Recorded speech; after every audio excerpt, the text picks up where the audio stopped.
I've just bought a NeedleFlame from the Jewellery show in London 2023.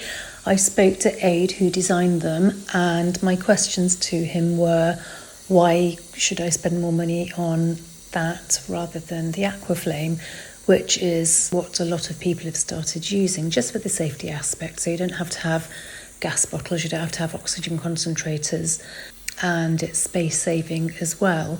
He explained everything, and I took 23 grams of silver with me and melted it, and I was just blown away with how fast it was, how safe it seemed, how easy it was to use.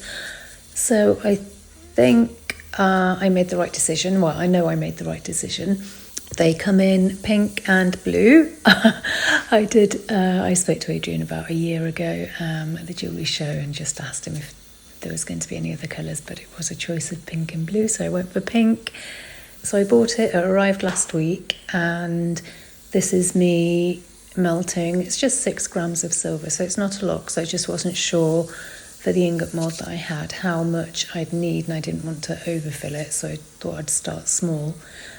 The first one was okay. I think I just had it a bit close to the end.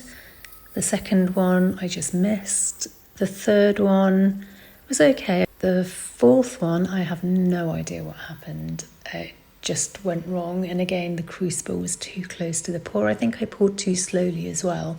My fifth one was the best one, so I'm really happy with it. I used the silver and rolled it out in my rolling mill, and the roll was just a lot smoother. There were no cracks around the outside the thinner I got with the metal. So I think that using the NeedleFlame, it actually melts it properly. So I would say get one.